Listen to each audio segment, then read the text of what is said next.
ఏలియా అంటూ ఉన్నాడు, నాకు విస్తారమైనటువంటి వర్షం వచ్చేనట్లుగా నాకు వినబడుతుంది అని అంటున్నాడు. మనకు వినిపిస్తుందా? మనకు వినిపిస్తుందా? ప్రకృతి చెవులకు వినపడదు, ప్రకృతి కంటికి కనబడదు. అలాంటి సందర్భంలో ఏలియా చెప్తున్నటువంటి మాట, నాకు వర్షము కురిసేటట్లుగా నాకు పెద్ద ధ్వని వినబడుతుంది అని అంటున్నాడు.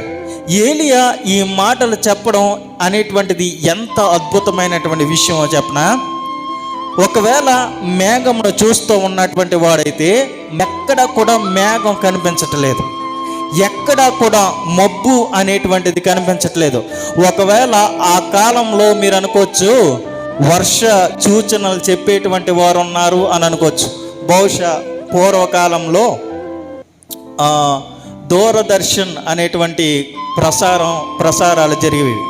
దాంట్లో ఒక వ్యక్తి ఈ మాటలు చెప్తూ ఉండేవాడు, వార్తలు చదువుతున్నది మీ శాంతి స్వరూప్, ఈరోజు వాతావరణ వివరాలు అని వాతావరణ వివరాలు చెప్తూ ఉండేటువంటి వాడు. పలానా చోట్ల చెదురు మదురు గాలులతో కూడినటువంటి వానలు పడతాయి, అక్కడ అతి నుండి అతి భారీ వర్షాలు పడతాయి అనేటువంటి సమాచారాన్ని చెప్తూ ఉండేటువంటి వాడు. ఏలియా ఉన్నటువంటి కాలంలో ఇలాంటి శాంతి స్వరూపులు లేకపోతే ఎవరైనా ఈ యొక్క వాతావరణ సంబంధమైనటువంటి విషయాలు చెప్పేటువంటి వారు ఎవరు లేరు. కానీ ఆ కాలంలో ఏలియా మాట్లాడుతున్నటువంటి మాట, నాకు పెద్ద వర్షము వచ్చేటట్లుగా నాకు వినబడుతుంది అని అంటున్నాడు. ఆయన ఏ విధంగా ఆ యొక్క వర్షాన్ని ఆయన వినగలిగాడు? ఏ విధంగా వర్షం వస్తుంది అనేటువంటి ఆ విషయాన్ని ఆయన చూడగలిగాడు? ఒక విషయాన్ని ఆలోచన చేయండి. యాకోబు రాసినటువంటి పత్రికలో ఏలియా గురించి ఈ మాట వ్రాయబడి ఉంటుంది. ఏలియా మనలాంటి స్వభావం కలిగినటువంటి వాడే అనేటువంటి మాట రాయబడి ఉంటుంది. ఏలియా మనలాంటి స్వభావం కలిగినటువంటి వాడే. మనకు కనబడనటువంటి ఆ యొక్క వర్షము, మనకు వినపడనటువంటి ఆ యొక్క వర్షపు ధ్వని అక్కడ ఏలియాకి ఎందుకు వినపడుతుంది? ఏలియా ఎందుకు వినగలుగుతూ ఉన్నాడు? ఏలియా వర్షం వస్తుంది అని ఎలా చూడగలుగుతూ ఉన్నాడు? మనలాంటి వ్యక్తి కలిగినటువంటి వ్యక్తే కదా ఏలియా. మనలాంటి స్వభావం కలిగినటువంటి వాడే కానీ మనలాంటి వాడు కాదు. అర్థం చేసుకోండి.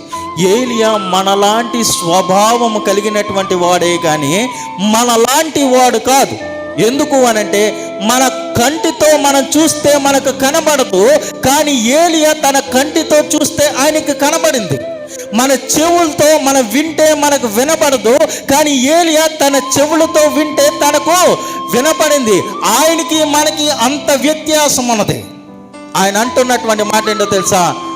ఏలియా దేవుడు అని దేవుడు అంటున్నాడు. ఏమన్నావు తెలుసా? నేను ఏలియా దేవుణ్ణి అంటున్నాడు. నేను రతన్ రాజ్ దేవుణ్ణి, నేను జాన్ మాస్టర్ దేవుణ్ణి, నేను ఆశీర్వాదం గారి దేవుణ్ణి, నేను బాబురావు గారి దేవుణ్ణి అని అంటలేదు. ఆయన ఏమంటున్నాడు తెలుసా? నేను ఏలియా దేవుడినై ఉన్నాను అని అంటున్నాడు. అంటే ఏలియా ఎంత గొప్ప విశ్వాసాన్ని అక్కడ కనపరిచాడు అనేటువంటి విషయాన్ని మీరు అర్థం చేసుకోవాలి. ఎంత గొప్ప విశ్వాసపరుడు అనేటువంటి విషయాన్ని అర్థం చేసుకోవాలి. ఆ మాట దేవుడు ఎందుకు అనగలిగాడో తెలుసా? ఏ క్షణంలో కూడా ఏలియా ఆ యొక్క విశ్వాసపు ఛాయ నుండి బయటకు వెళ్ళలేదు ఆయన. అందుకనే ఆ మాట అంటున్నాడు. ఏలియా చూస్తా ఉన్నాడు, ఏలియా వింటా ఉన్నాడు అనంటే ఏలియాకు ప్రత్యేకత అనేటువంటిది ఉంది. మనకు లేని ప్రత్యేకత అనేటువంటిది ఏలియాకు ఉంది. ఏంటి ఆ యొక్క ప్రత్యేకత తెలుసా? ఆయన ఆత్మీయ నేత్రములతో చూడగలుగుతున్నాడు, ఆత్మీయమైనటువంటి చెవులతో ఆయన వినగలుగుతూ ఉన్నాడు. మనకు లేనటువంటిది ఏంటి అని అంటే మనం ఆత్మీయ నేత్రములతో మనం చూడలేకపోతున్నాం, ఆత్మీయమైనటువంటి ఆ యొక్క చెవులతో మనం వినలేకపోతున్నాం. అందుకనే దేవుడు చూపించేటువంటివి చూడలేకపోతున్నాం, దేవుడు వినిపించేటువంటివి మనం వినలేకపోతున్నాం. కానీ ఏలియా అలాంటి వాడుగా లేడు. ఏలియా ఆత్మ సంబంధమైనటువంటి నేత్రములు తెరుచుకుని దేవుడు చూపించేటువంటి దాన్ని చూపిస్తా ఉన్నాడు. దేవుడు మాట్లాడేటువంటి దాన్ని ఆయన వింటూ ఉన్నాడు. అది అద్భుతం. ఆయన వింటూ ఉన్నాడు, ఆయన చూస్తూ ఉన్నాడు. మనం ఆ విధంగా మనం చూడగలుగుతూ ఉన్నామా? ఆ విధంగా మనం వినగలుగుతూ ఉన్నామా?